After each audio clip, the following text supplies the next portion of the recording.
Hello viewers, welcome back to our YouTube channel চামিলিশীল। আজকে আমি আবারও চলে এসেছি নতুন একটি বিজ্ঞপ্তির সাথে। গভর্নমেন্ট অফ ওয়েস্ট বেঙ্গলের তরফ থেকে নতুন একটি নার্সিং জবের আপডেট বেরিয়েছে। টোটাল কিন্তু 300টি ভ্যাকেন্সি রয়েছে। এটাতে কিন্তু জিএনএম বিএসসি সবাই অ্যাপ্লাই করতে পারবে এবং কোনো এক্সপিরিয়েন্সও লাগবে না। তাই তোমরা এই দিকে কনফার্ম হয়ে নাও যে যারা ফ্রেশার্স রয়েছে তারাও কিন্তু এই জবের জন্য অ্যাপ্লাই করতে পারবে।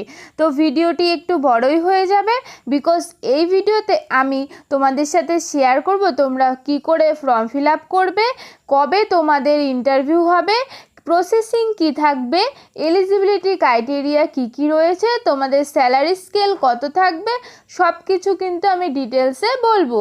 তাই তোমাদের কাছে অনুরোধ করছি ভিডিওটি স্কিপ না করে পুরোটা দেখো।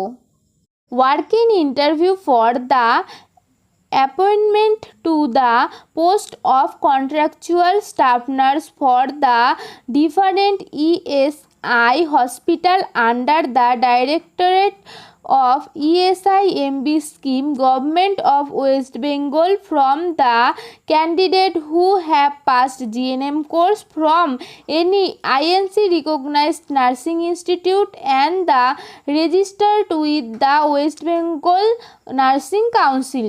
তো এখানে আমরা দেখতেই পাচ্ছি যে ইন্টারভিউয়ের দ্বারাই কিন্তু সিলেকশন হবে, আর এইটা কিন্তু টোটালি কন্ট্রাকচুয়াল বেসড হবে। আর এটাতে অনেকগুলো পোস্ট থাকবে এবং ইএসআই যে হসপিটালগুলো রয়েছে সেই হসপিটালগুলোতে কিন্তু পোস্টিং হবে। আর অবশ্যই জিএনএম পাস আউট হতে হবে, সেটা হচ্ছে ইন্ডিয়ান নার্সিং কাউন্সিল দ্বারা রিকগনাইজড এবং ওয়েস্ট বেঙ্গল রেজিস্ট্রেশন থাকতে হবে। আর এখানে দেখো ভ্যাকেন্সিও কিন্তু রয়েছে 300। আর মান্থ থাকছে এখানে স্যালারি 25,000 টাকা। এসেন্সিয়াল কোয়ালিফিকেশান কী থাকছে দেখে নাও।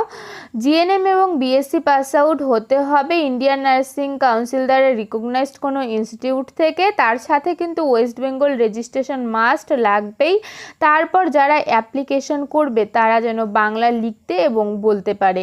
এজ লিমিট দেখো কি দেওয়া রয়েছে, less than 18 years and not more than 39 years on 1st January 2024। তো এজ লিমিট দেখার পর দেখো জেনারেল ইনফরমেশন কিছু আমরা দেখে নিচ্ছি। এটা কিন্তু কন্ট্যাক্ট বেসড পোস্ট, এটা কিন্তু 1 ইয়ারের জন্য রয়েছে। এখন দেখো সিলেকশন প্রসেস কি হবে। যদি কোনো ক্যান্ডিডেট ইন্টারভিউতে, যেহেতু ইন্টারভিউয়ের দ্বারা সিলেকশন হবে, এখন ইন্টারভিউয়ে যদি দুজন ক্যান্ডিডেট সেম মার্কস পায় তাহলে তাদেরকে কি করে সিলেকশন করা হবে।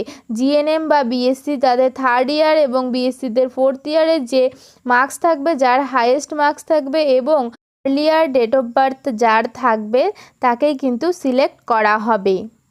আর দেখো application shall be made in the prescribed format is available in the ESIMB scheme WB website. দেখো এখানে দেওয়া আছে www.esiwb.gov.in। এই ওয়েবসাইটে গিয়ে কিন্তু তোমরা যেই ফরম্যাটটি রয়েছে অ্যাপ্লিকেশনের সেই ফরম্যাটটি ডাউনলোড করে নেবে।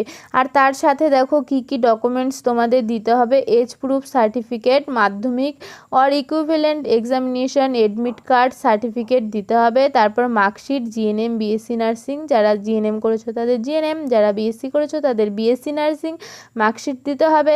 GNM BSc nursing pass certificate দিতে হবে। Proof of the resident proof দিতে হবে। Registration certificate from the West Bengal nursing council, সেটা প্রভিন্সিয়াল রেজিস্ট্রেশন হলেও কিন্তু হবে। এডিশনাল কোয়ালিফিকেশান রিলেটেড নার্সিংয়ের যদি তোমাদের কোনো এডিশনাল কোয়ালিফিকেশান থেকে থাকে বা কোনো ডিপ্লোমা করা থাকে সেই ক্ষেত্রে কিন্তু সেটাও তোমরা কিন্তু এখানে সাবমিট করতে পারবে। যে দেখো আরও কিছু জেনারেল ইনফরমেশান দেওয়া রয়েছে। তারপর 7 নাম্বার ডেট, টাইম এবং ইন্টারভিউ কোথায় হচ্ছে সেটা তোমাদের কিন্তু দেওয়া রয়েছে। ESIMB scheme WB wings B পোল্ড 5 GB block sector 3 salt lake Kolkata 97 near 13 number tank gate number 1 Yuva Bharati stadium from 11:30 to 1:30 as per schedule below। Interview process কিন্তু তোমাদের নামের ফার্স্ট অক্ষর দিয়ে হবে। এখানে দেখো নিচে দেওয়াই রয়েছে এ থেকে ডি পর্যন্ত যাদের নাম তাদের 31 তারিখে, এবং এল থেকে ইউ টু জেড যাদের নাম তাদের 1 তারিখে, এম টু ও যাদের নাম তাদের 5 তারিখে, পি থেকে কিউ যাদের নাম তাদের 6 তারিখে, আর দিয়ে যাদের নাম তাদের হচ্ছে গিয়ে 7 তারিখে, এস দিয়ে যাদের নাম তাদের 8 তারিখে, এবং টি দিয়ে যাদের নাম তাদের কিন্তু 12 তারিখে। তো এইভাবে কিন্তু তোমাদের নামের ফার্স্ট অক্ষর দিয়ে কিন্তু ইন্টারভিউ হবে। তো এই নামের ফার্স্ট অক্ষর অনুযায়ী তোমরা চলে যাবে, এবং ইন্টারভিউ টাইমও কিন্তু এখানে দেওয়া রয়েছে 11:30 থেকে 1:30 পর্যন্ত হবে। এখন তোমরা দেখো এটা কিন্তু তোমাদের অ্যাপ্লিকেশন ফর্ম। তো যেটা অফিসিয়াল ওয়েবসাইট রয়েছে সেই অফিসিয়াল ওয়েবসাইটে গিয়ে কিন্তু তোমরা এই অ্যাপ্লিকেশন ফর্মেটটি ডাউনলোড করে নেবে, এবং এই অ্যাপ্লিকেশন ফর্মটি ডাউনলোড করে প্রিন্ট আউট করে এই ফর্মটি ফিল আপ করে কিন্তু তোমাদের নামের ফার্স্ট অক্ষর অনুযায়ী যেই ডেটে তোমাদের ইন্টারভিউ রয়েছে সেই ডেটে এটা প্লাস তোমাদের যেসব ডকুমেন্টগুলো উল্লেখ করা রয়েছে সেই সব ডকুমেন্টস নিয়ে কিন্তু তোমরা ইন্টারভিউ দিতে যাবে। তো ভিউয়ার্স, আজকে আমি তোমাদের সাথে ইএসআই স্টাফ নার্স সম্পর্কিত বিস্তারিত তথ্য আলোচনা করলাম। তোমাদের আমার ভিডিওটি কেমন লাগলো তোমরা কমেন্ট করে জানাবে, আর ভালো লাগলে আমার চ্যানেলটি সাবস্ক্রাইব করে রাখবে, আমার ভিডিওতে লাইক করবে, এবং গুরুত্বপূর্ণ মনে হলে বন্ধুদের সাথে বেশি বেশি করে শেয়ার করবে। টাটা, বাই বাই, সবাই ভালো থেকো, সুস্থ থাকো।